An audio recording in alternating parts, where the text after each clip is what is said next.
nous.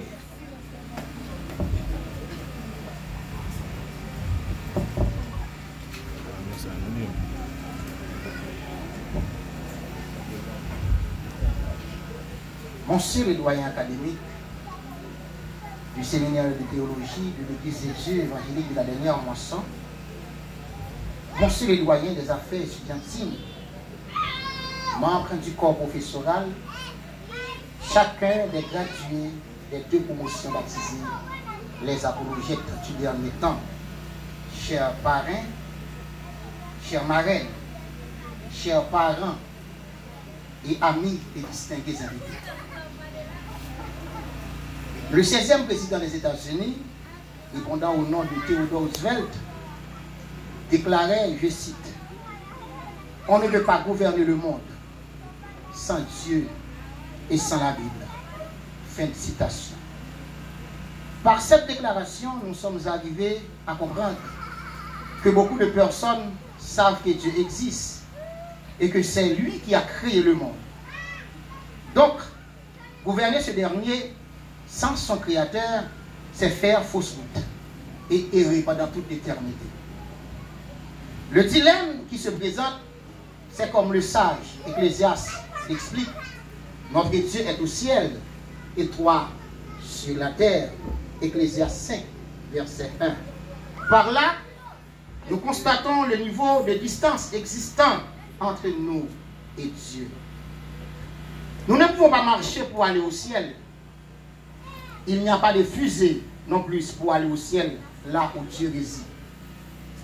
Mais le problème est résolu en ayant la Bible comme boussole, où Dieu nous enseigne sa pleine volonté afin de le suivre correctement. Pour cela, la Bible doit être enseignée. Si certains hommes du monde reconnaissent cette réalité, combien plus l'Église doit s'efforcer pour être toujours sous la direction de Dieu et s'attacher à sa parole vivante afin de grandir et de prospérer à tous égards.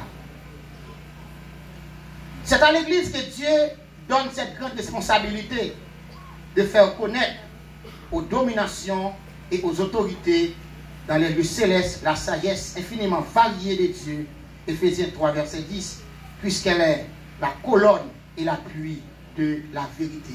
1 Timothée 3, verset 15. Pour être responsable dans l'œuvre de Dieu, depuis des millénaires, il a été question d'un temps de formation. Dans les Actes des Apôtres, chapitre 20, verset 31, l'apôtre Paul affirme avoir passé plus de 3 ans à enseigner et à exhorter les gens de rester avec Dieu. Ceci nous rappelle du bon nombre de temps que notre Seigneur Jésus a pris pour former les disciples qu'il avait choisis au cours de son ministère terrestre. Josué était au pied de Moïse et Élisée au pied d'Élie. Nous, Éden, Église des dieux évangéliques de la dernière moisson, âgés de 12 ans, conscients de la situation du secteur évangélique, avons pris la décision de créer cet Éden, qui est séminaire de théologie de l'Église des dieux évangéliques de la dernière moisson, pour permettre aux églises du secteur évangélique, et particulièrement aux églises de la mission de l'Église des dieux évangéliques de la dernière moisson, de s'épanouir. Nous sommes contents que vous soyez là pour assister à la première cérémonie de collation des diplômes des 2 premières promotions du Steden. Notre objectif, c'est d'avoir de jour en jour des hommes et des femmes instruits et formés qui soient capables d'affronter les portes du séjour des morts et de combattre l'apostasie de ce dernier temps. Nous n'enseignons pas des gens qui demain deviendront des hougans, des francs-maçons, des faux docteurs, des mercenaires, des faux prophètes, etc. Il est vrai que la parole de Dieu nous dit qu'il viendra un temps où les hommes ne supporteront pas la saine doctrine. Qu'il viendra un temps où les hommes auront la démangeaison d'entendre les choses agréables.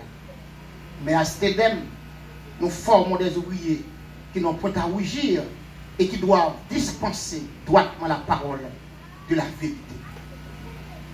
Dans une période où Christ se plaint du manque d'ouvriers, pour sa grande moisson.